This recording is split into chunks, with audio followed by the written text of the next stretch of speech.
perdonateci per l'assenza della settimana scorsa, eravamo impegnati in altre faccende e in altre faccende affaccendati.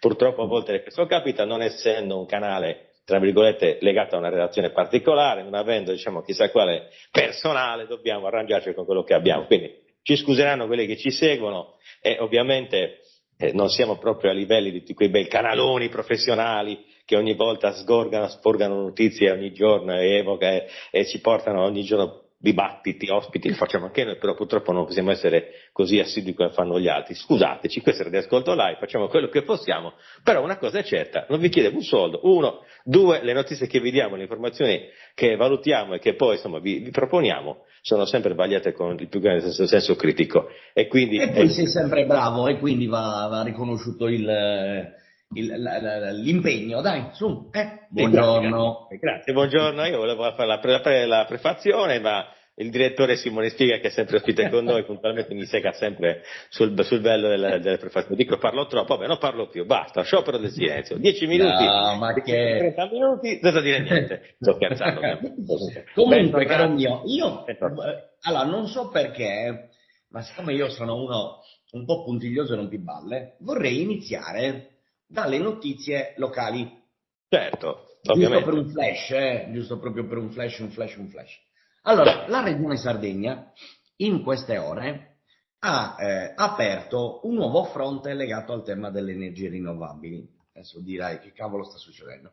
Sta succedendo che la Regione Sardegna ha stabilito che si farà una mappa delle aree idonee per il posizionamento, diciamo, degli impianti eolici e tutto quello che ne segue per le fonti rinnovabili. L'idea nasce con la istituzione di una cabina di regia insieme al Consiglio delle Autonomie Locali, insieme alle associazioni degli enti locali, quindi l'ANCI, l'UNCEM e tutte quelle associazioni che esistono.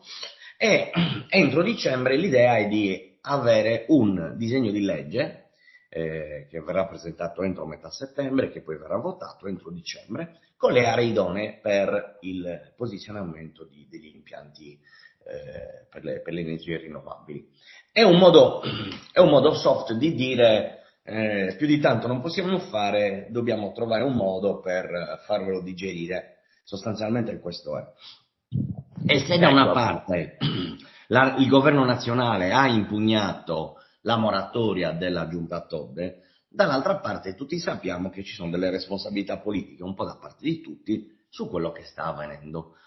Il bello di questa vicenda, che a me fa più ridere, è vedere il centrodestra che urla, sbraita contro la giunta Todde che vuole riempire la Sardegna di paleoliche a 3 mesi di distanza dalle elezioni, quando fino a 5 anni precedenti governavano loro e di fatto non hanno fatto una minchia per bloccare questi progetti, che venivano presentati da quale ministero? Dal Ministero dello Sviluppo Economico, dove la Todde aveva un incarico importante, perché è stata sia sottosegretaria che viceministro.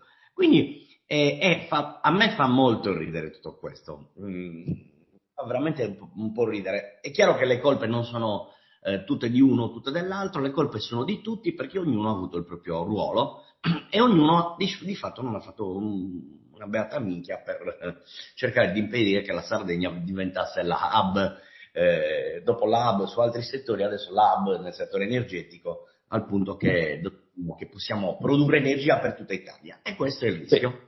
Ma lei, caro direttore, lei utilizza il termine hub con una troppa eleganza. Io direi semplicemente siamo come servitù energetica, non un hub. Hub è un modo bello per dire. Vabbè, certo, ma io sai, a volte uso i termini, tra virgolette, molto quelli che usano le persone chic. Sì, E quindi ho ci usato sono la dei parola ruolo. hub, ma è ovvio che stiamo parlando di piattaforma dove producono l'energia in Sardegna e poi la mandiamo in giro. La produciamo noi, distruggiamo la nostra terra noi e poi la diamo agli altri che non saranno deturpati come saremo deturpati noi. No, ma infatti è quello, abbiamo Adesso in parole povere questo è il tema.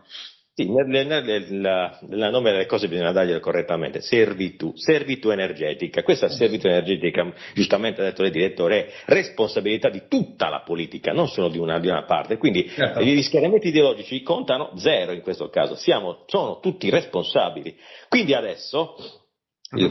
non esiste una parte, a parte il fatto che in Sardegna non esistono aree idonee, perché la Sardegna è una terra, a parte piccola, ma comunque sia, non può esistere un'area idonea a essere deturpata dalle installazioni energetiche che comunque sia, non solo sono deturpano il paesaggio dal punto di vista visivo, ma sono Certo. potenzialmente anche inquinanti dal punto di vista acustico, perché le pale eoliche inquinano, non è vero che non inquinano a livello acustico, inquinano a livello, diciamo così, inquinano a livello, diciamo così, non diretto, ma comunque inquinano da quel punto di vista. Quindi sfido chiunque a vivere nei pressi di una pala eolica ogni giorno a vedere se poi vedere cosa succede, perché è un forma di inquinamento anche quello.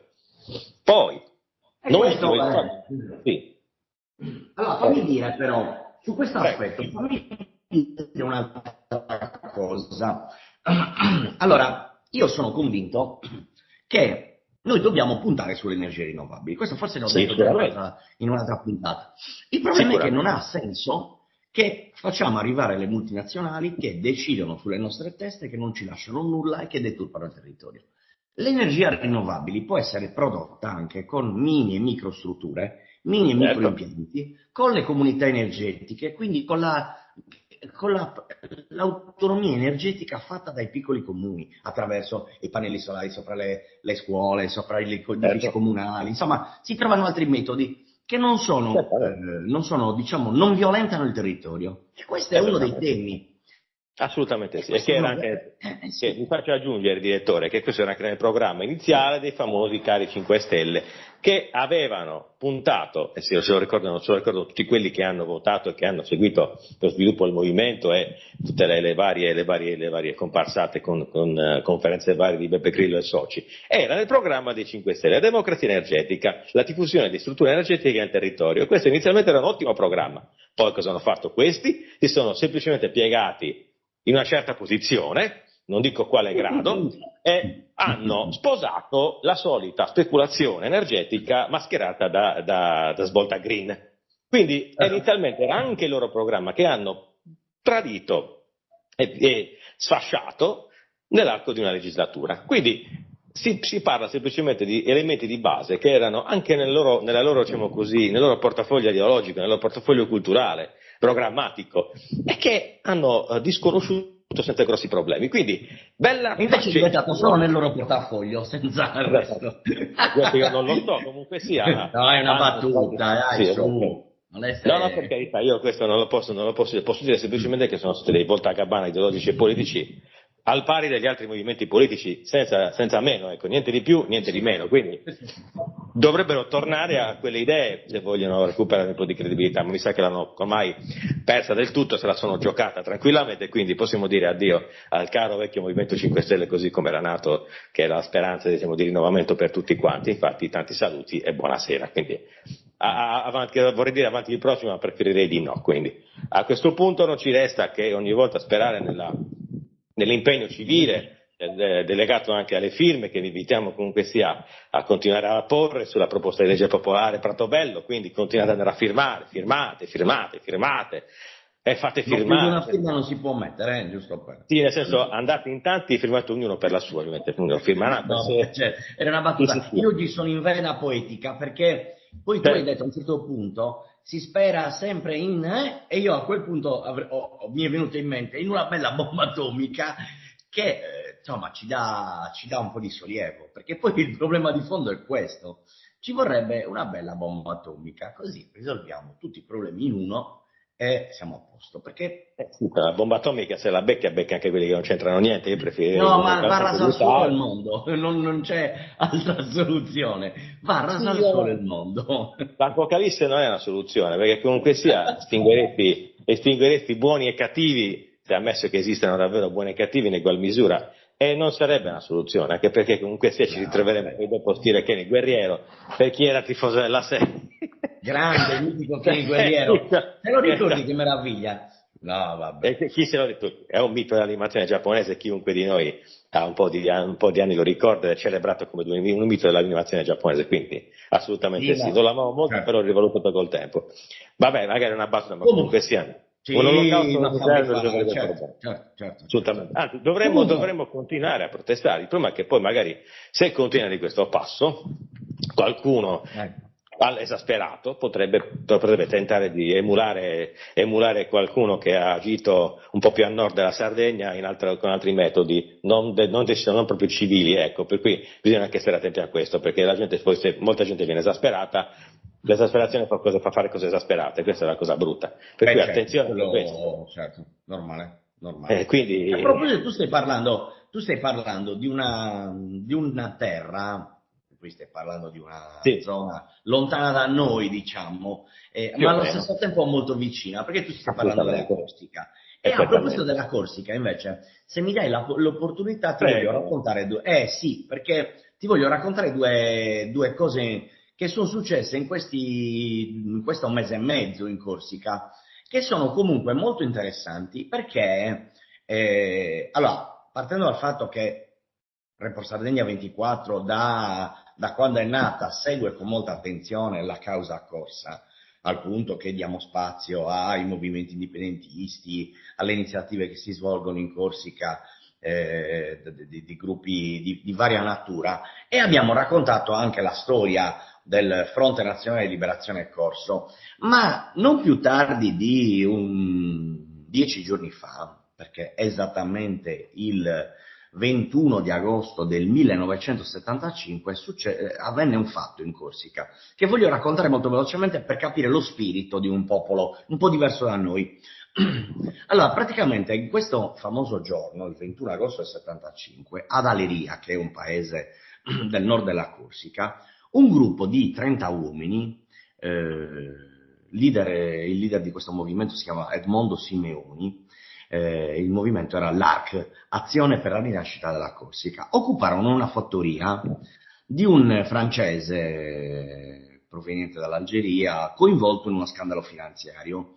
Questi uomini armati fino ai denti occuparono la villa di quest'uomo in Corsica e pensate che furono mobilitati 1200 gendarmi partiti dalla Francia per andare in Corsica per di fatto liberare questa villa, questa fattoria occupata. E dovevano intervenire le divisioni antisommosse con i blindati, insomma, una roba molto, molto importante.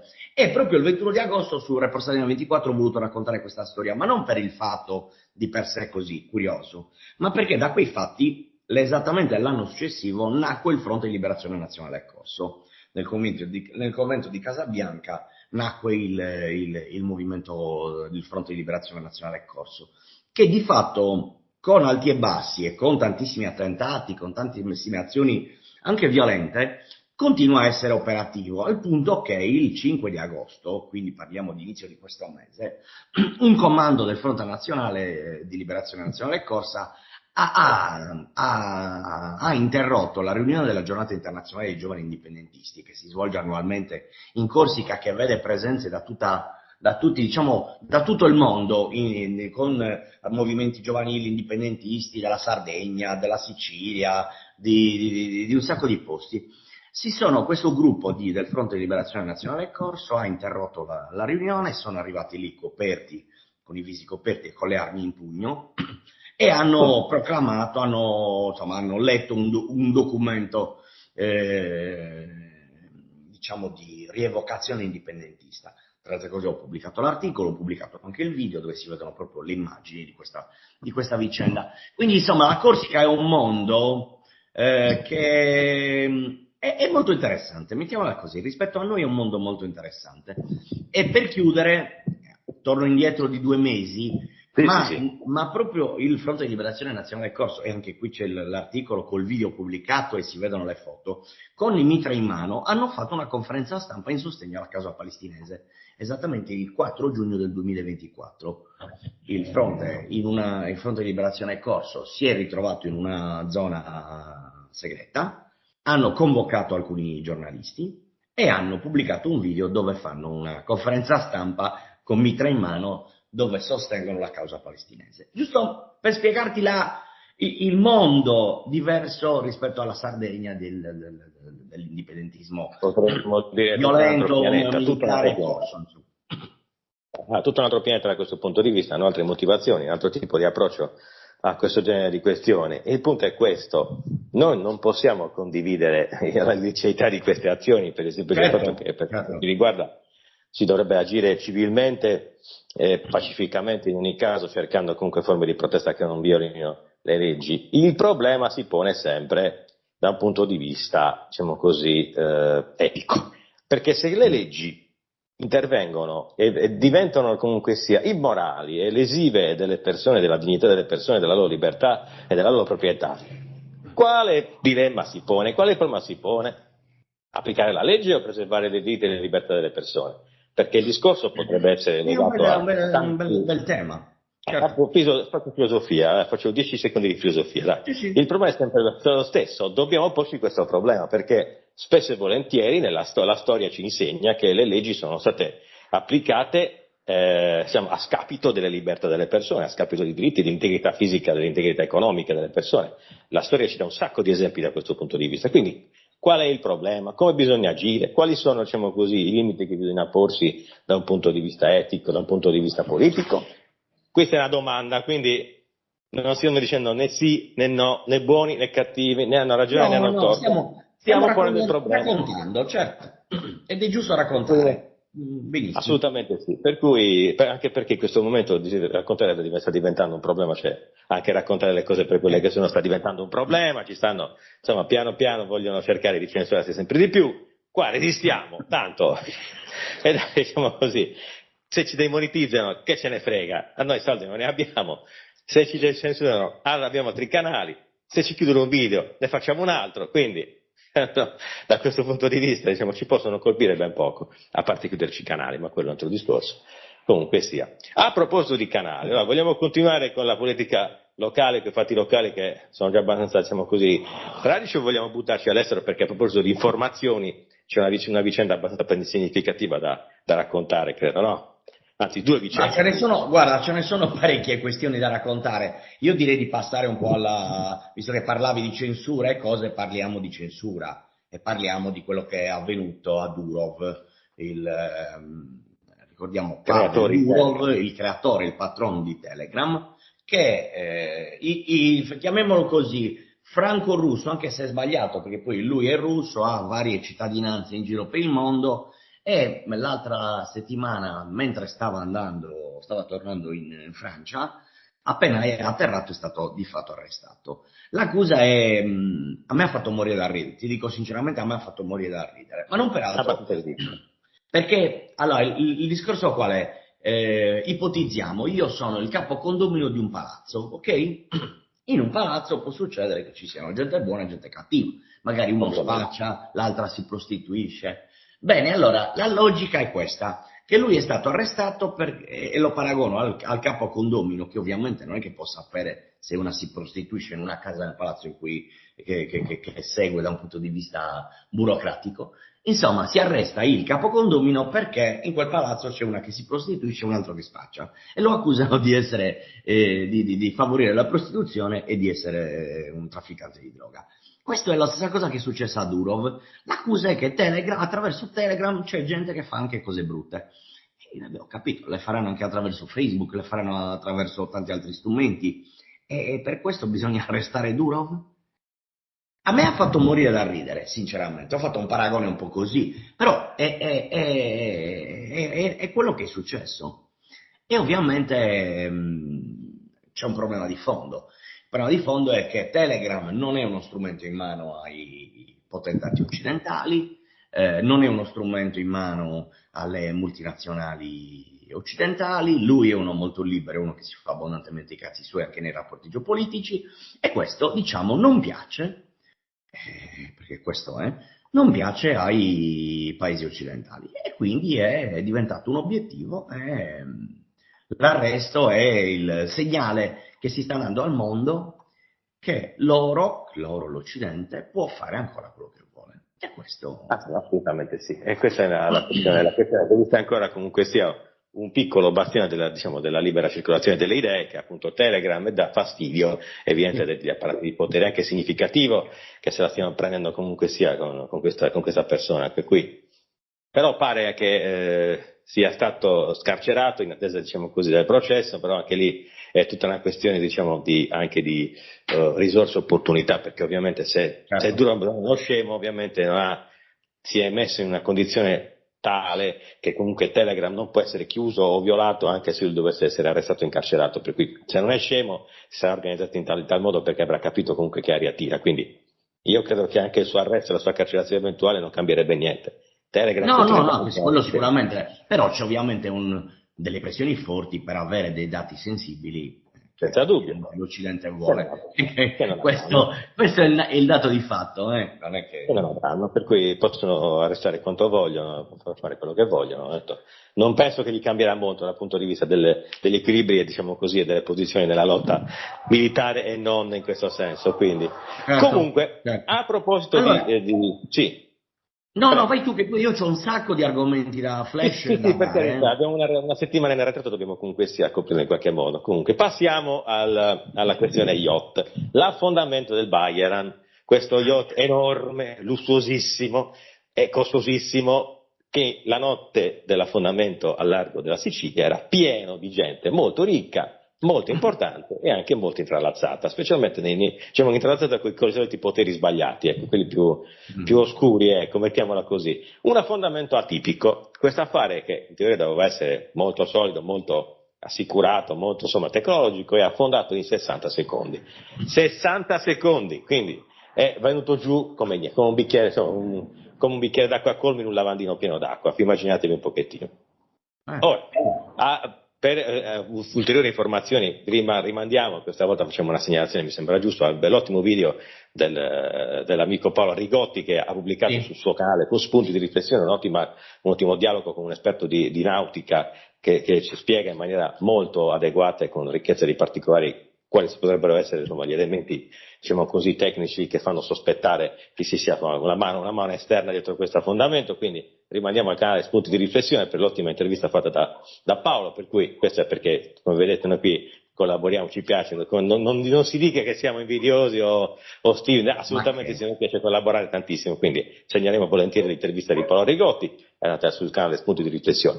Questo è un ennesimo segnale che l'equilibrio dei poteri e comunque la lotta anche sotterranea durante questo confronto tra Occidente e paesi altri è tutt'altro che scevro da colpi diciamo, occulti. Qui c'è un lavoro di servizi segreti abbastanza evidente, bisogna solo capire quale razza di tecnologia abbiano utilizzato per affondare così rapidamente questo yacht. Quindi c'è tutto un lavoro sotterraneo di colpi Questo non bassi. lo sappiamo, non lo sapremo, è evidente che ci sono mani esterne che hanno portato a questo, è evidente che non è il primo caso, abbiamo l'altro caso nel lago di Garda con quell'altra Sì, barca affondata dove all'interno c'erano diciamo, esponenti dei servizi segreti italiani e russi, scusami, e israeliani e quindi insomma la vicenda è tutta da raccontare. In assolutamente. quel caso erano vicini a una villa di un imprenditore russo e chissà cosa stavano facendo.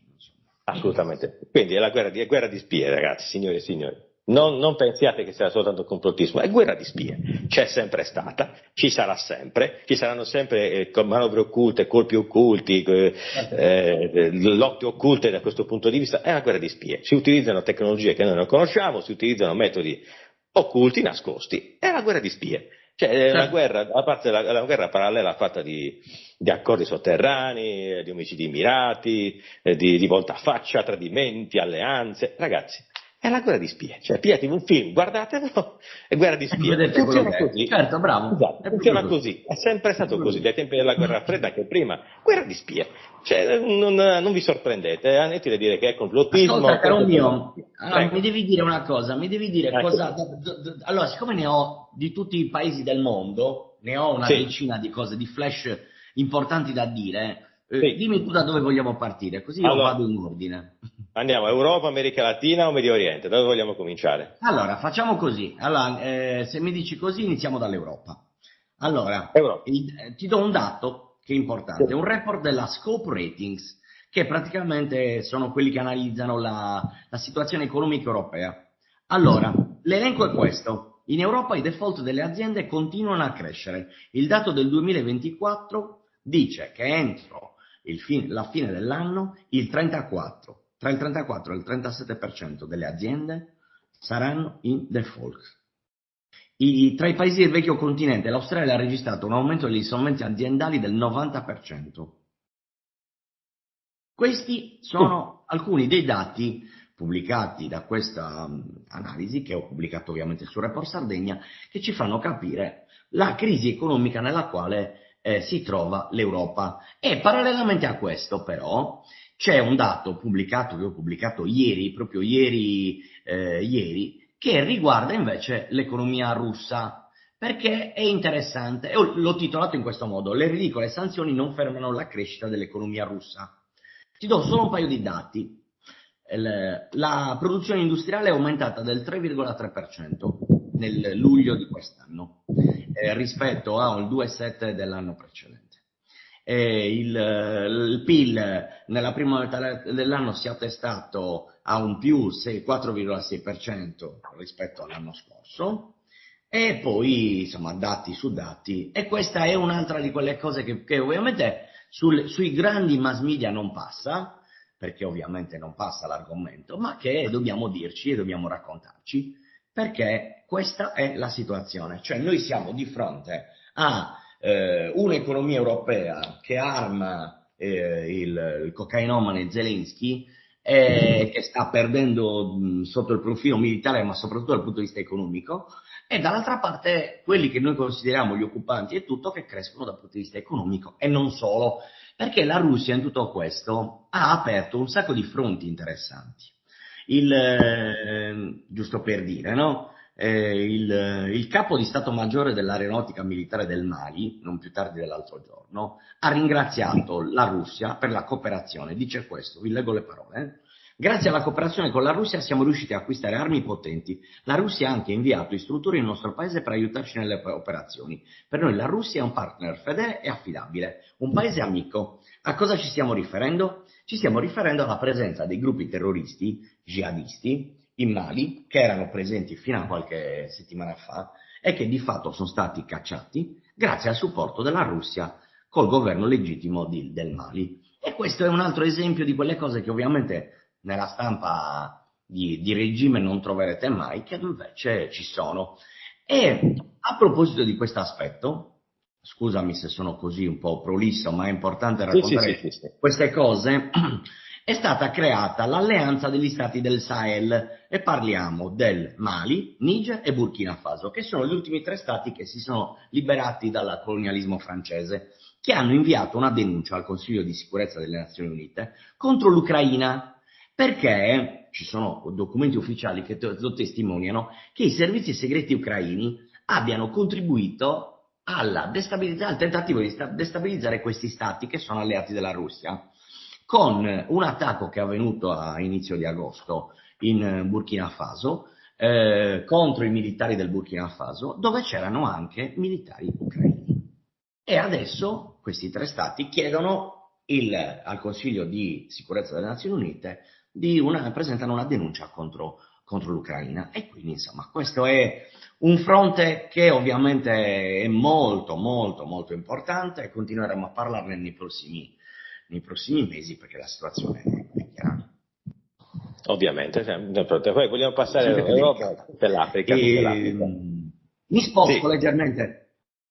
Sì, sì. mi sposto leggermente in Palestina, perché tra le tante notizie del genocidio ancora in corso da parte di Israele, invece c'è un'altra notizia importante, perché la Palestina invierà una richiesta di adesione ai BRICS dopo il vertice che avverrà a Kazan in Russia a fine settembre.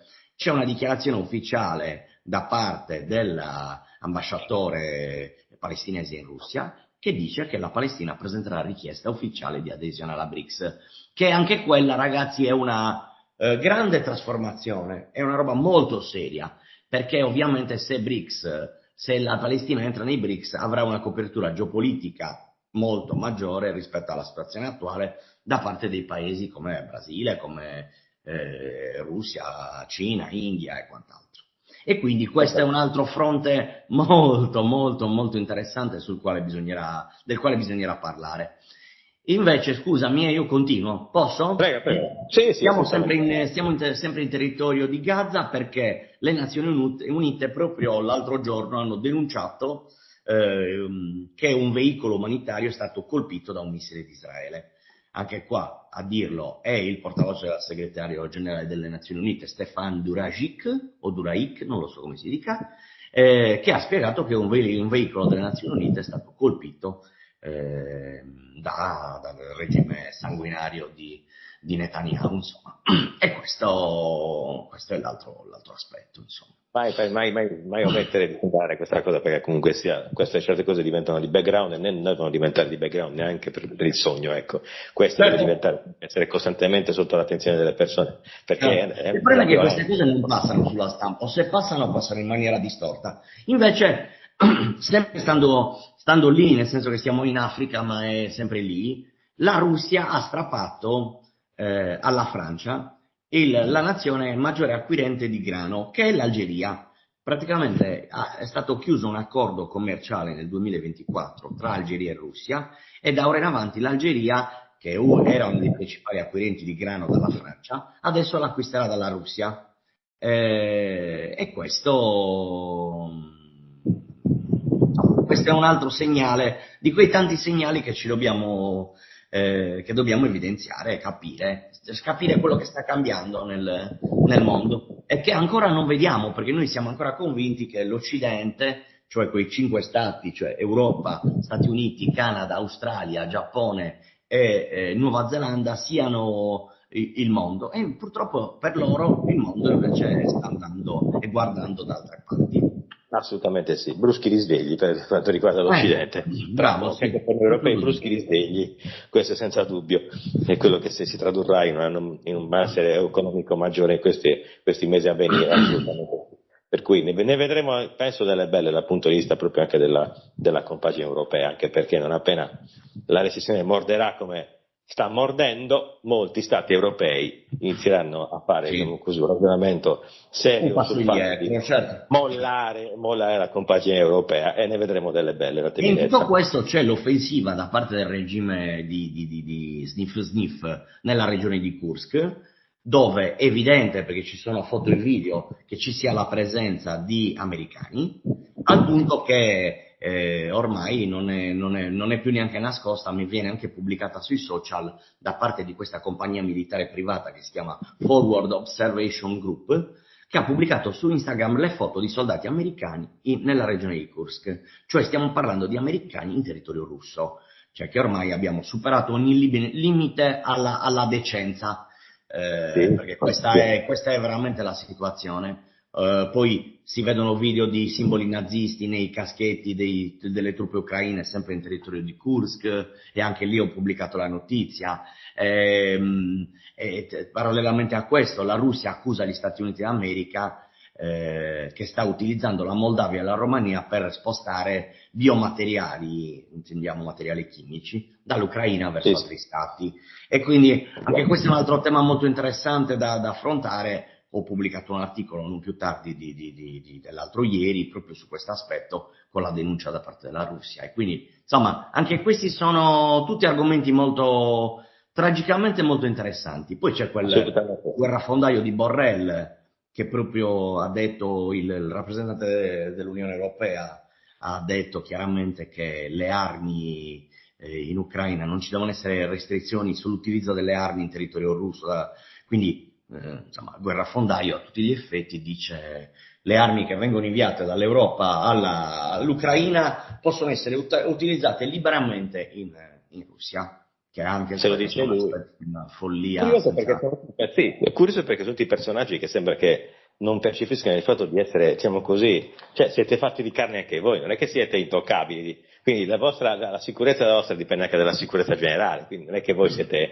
immuni dalle conseguenze delle cose che voi proponete. Per fortuna poi le cose vengono filtrate e a livello pratico poi non si arriva a quello che si propone. Per Poi bisogna fortuna, anche per sempre fortuna. comunque ringraziare quella che è la strategia russa, diciamo, di contenimento e anche di logoramento, perché queste cose già le sapevano, già le avevano previste, sicuramente avevano previsto che ci sarebbe stato un coinvolgimento dei militari della NATO nel conflitto, già è successo, continua a succedere, è successo dall'inizio, quindi non sono sorpresi di niente, semplicemente stanno contenendo l'azione militare della NATO in maniera tale che aumenti il logoramento che già è presente, quindi stanno Ma semplicemente...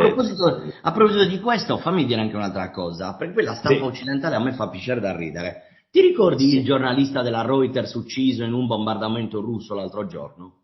sì, sì, sì, sì, E ne sì. hanno parlato tutti. Lo sai che non era un giornalista? Ah no? Cos'era? No, Che era cos'era? il responsabile della sicurezza per la Reuters. Parliamo di un ex Quindi, militare inglese che seguiva i giornalisti nella sicurezza nel territorio in cui stavano. Quindi non era un giornalista, ma era di fatto un ex militare inglese, non sappiamo se ex o ancora militare, che è finito sotto le bombe russe. E succede. Quando fai certi lavori succede. Ma non era un beh, giornalista. E ora ho d'accordo. fatto, tra le altre cose su questo, oltre ad aver fatto un pezzo, ho fatto anche un video che trovate su YouTube, su Report Italia 24, dove racconto questa vicenda. Perché questa è un'altra delle balle che ci hanno raccontato per giorni e non era un giornalista.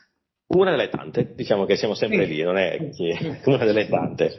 Poi, Siamo Gabriele, qui per queste cose, prego. tu che sei attento, la vicenda della centrale nucleare di Kursk, l'hai seguita? Allora, abbastanza, ma siamo sempre nell'ambito delle provocazioni, perché il discorso è sempre lo stesso, il tentativo da parte degli ucraini di provocare un incidente di qualche forma che sia in qualche modo clamoroso, tanto da creare i presupposti per una destabilizzazione o per qualcosa che colpisca profondamente il territorio nemico. Ovviamente è sempre il solito tentativo, quello di creare un incidente o comunque danneggiare un'infrastruttura sensibile come quella per cercare comunque sia di logorare l'avversario. E l'ennesimo tentativo ci hanno provato anche a Zaporozhye o Zaporizia, non mi ricordo esattamente come si pronuncia. Zaporizia, certo. Zaporizia, sì, è l'ennesimo Sì, tentativo. però qui stiamo parlando di una centrale nucleare in territorio russo, in un'area che è stata attaccata dagli ucraini, che utilizzano i droni per cercare di bombardare vicino alla centrale nucleare, e con Grossi, che stiamo parlando del direttore generale dell'Agenzia internazionale per l'energia nucleare, che va lì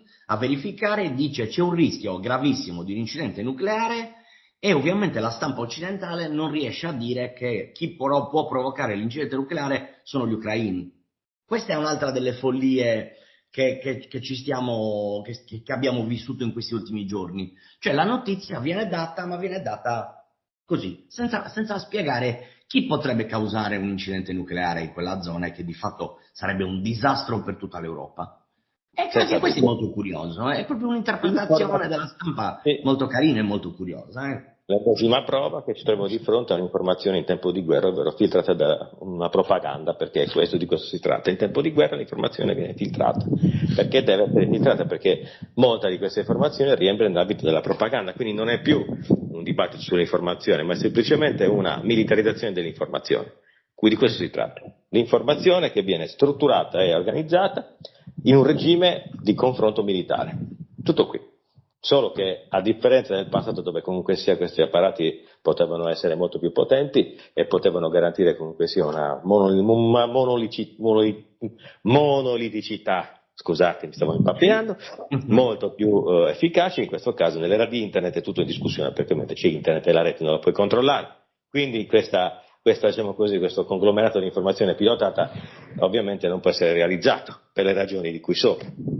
Internet è un serbatoio di libera informazione, di informazione indipendente, di voci fuori dal coro, di conseguenza è molto difficile. Anche cercare di regimentare internet è difficile, la censura comunque non è efficace al 100% e anche se Su diffondi questo, fammi e aprire un'altra disperdi. parentesi. Aspetta, adesso voglio arrivare alla fine del ragionamento, perché Sì. anche se disperdi in rete una marea di agenti provocatori o di finti controinformatori che magari sono in qualche modo al soldo di qualche servizio segreto, perché esiste anche quello, i servizi di intelligence, anche i dipartimenti della propaganda si occupano magari di finanziare, creare, foraggiare, pilotare dei piccoli o grandi agenti di disinformatori, informatori o finti controinformatori per cercare comunque sia di orientare l'opinione pubblica, anche quella indipendente, o cercare di depotenziare l'informazione indipendente. Esiste anche quello, perché se io fossi a capo di un servizio segreto lo farei, se fossi un capo dell'intelligence direi mettiamo questo o quel personaggio in rete, gli diamo un po' di soldi, facciamo finta che sia indipendente, lo facciamo seguire da un po' di gente e poi scateniamo un dibattito, così la gente si incasina e non si sa più chi ha ragione e chi ha torto. È ovvio che lo farei, se io fossi un capo dell'intelligence lo farei subito, non perdere il tempo, perché è molto più semplice e meno violento che sparare alla gente, sicuramente. Quindi, assolutamente c'è anche questo rischio che bisogna tenere in conto, ma E a nonostante proposito questo... di censura e di Sì, Facebook, prego. ma tu l'hai sentita la notizia? Sì, Mark assolutamente sì, Zuckerberg ha commentiamo, commentiamo. denunciato, questo è Sì, è importante, bellissimo. ha denunciato l'amministrazione Biden, ha fatto pressioni su Facebook per censurare i temi legati a quella roba lì, non possiamo usarle quelle parole, allora ci bloccano. Ecco. No, quelle cose lì, quei rimedi lì, Vabbè, quelle malattie quel lì. virus lì, il famoso virus. Esatto. Quindi l'amministrazione Biden ha cercato di censurare gli americani facendo pressione su Facebook e sul fondatore di Meta per non far passare posizioni che erano allora considerate distorte rispetto alle note ufficiali, insomma. È una bella cosa questa, eh? E tra le altre cose in tutto questo si includevano anche i temi legati all'umorismo e alla satira. Quindi ovviamente non si poteva neanche fare satira su quel virus e su quel sierettino magico. Sì, No. esatto, niente satire, niente battute. Poi Zuckerberg, che ha sempre avuto fama di uno che per certe cose era veramente liberale, e questo è sarcasmo, non so se... Poi la butta la bella forte di rinunciare lui stesso, perché la serie cerco di salvarmi il sederino finché posso, no? Questa è Certo. la simpatica trovata. La classica situazione in cui bisogna farsi una risata, se possibile, anche se in effetti c'è poco da ridere per certi versi. Davvero. Comunque, direttore, direi che Bel potremmo casino. andare in conclusione, se lei è d'accordo. Vogliamo dare due notizie sugli spettacoli, visto che ci siamo, come sempre, e poi andiamo ai saluti. Ma sì, allora, a proposito di spettacoli, chiamiamoli così, eventi e Sì, cose, c'è tanta buona musica e tanti buoni eventi nelle prossime giornate. Andiamo in ordine con oggi, venerdì 30 agosto, ci sarà Matteo Siddi col suo spettacolo teatrale comico a Capoterra e Fink in concerto a Cagliari, al Lazzaretto. Proseguiamo il 31 agosto, c'è alla Cueva The Black Sabbath Day, una giornata dedicata ai Black Sabbath con tanti gruppi che suoneranno brani dei Black Sabbath, DJ Vlad e DJ Jed, che sono, per intenderci, uno era, insomma, fanno rap, suonano a Padru, e Shade, che piace tanto ai ragazzini e alle ragazzine, a Berchida. Il 1° settembre i Nomadi saranno a Urzulei, il 2 settembre i Collage a Sestu, e poi dal 5 al 7 inizia il Carel Music Expo con tanta buona musica. Gli Hate My Village suonerà Cristina Donà, i Motor Psycho, quindi insomma 3 giorni al Lazzaretto di ottima musica, e quindi per chi vuole quello è. Il 5 inoltre a Cagliari ci sarà Tony Hadley col suo spettacolo, il 6 Tiro Mancino a Cagliari e Alfa a Budoni, e il 7 il Sud Sound System a Tergu, i Modena City Ramblers a Baunei e Emanuela Villa a Quartu Sant'Elena. Poi proseguiamo avanti, l'8 settembre Nina Zilli a Utta e Zero Assoluto a Stintino, e poi ce n'è tante, non te lo vorrei dire, non dimenticartelo, il 13 settembre gli Area suonano a Sestu. Gli Area. Sì. Gli Area, intendiamoci, Aresta Volazzi, Giulio Cappiozzo. Sì. Cappiozzo poverino è venuto a mancare. Cioè, è ancora vivo Giulio Cappiozzo, il No, batterista degli Area. Ho no, capito, no. vai. No, il problema è che gli Area senza Demetrio Stratos, Tutto quello che vuoi, però è sempre che un'emozione andare a ascoltare per carità, la storia della musica prog italiana. questo è assolutamente vero, ci mancherebbe altro. Ovviamente, come me, tanti vivono nel ricordo appassionato di Demetrio Stratos, quindi possiamo immaginare. Non solo per il livello caro, ma anche a livello proprio di studio, di ricerca, di innovazione dal punto di vista musicale. Quindi io amerei tantissimo leggere gli scritti di fonologia di Demetrio Stratos, Sì. insomma, sulle sue ricerche sarebbe meraviglioso metterci le mani sopra e studiarle. Comunque, detto questo, tanta buona musica come sempre, spettacoli in Sardegna, e noi torniamo la settimana prossima, questa volta senza pause. Salutiamo e ringraziamo, intanto ricordiamo Report Sardegna 24, il giornale che non vi lascia mai soli, vi tiene sempre comunque in agitazione, con il pensiero, comunque non vi fa dormire, perché il pensiero indipendente non ti fa dormire, quindi viva il pensiero indipendente. E poi il canale Report Italia 24, poi Radio Ascolto Live, ovviamente siamo su Telegram, siamo su Rumble, siamo su YouTube ovviamente, siamo su Facebook, insomma cerchiamo e continuiamo insomma di fornirvi il più possibile insomma pareri indipendenti, insomma e collaboriamo e polemizziamo. Detto questo, grazie ancora. 30 minuti con il direttore che oggi sono andati molto più di 30, siamo arrivati a 45, meglio così. Dovevamo recuperare insomma il buca della settimana scorsa, scusate tanto. Detto questo, alla prossima puntata. Ciao a tutti, ciao da Gabriele, ciao da direttore, Simone Spiga. Ciao.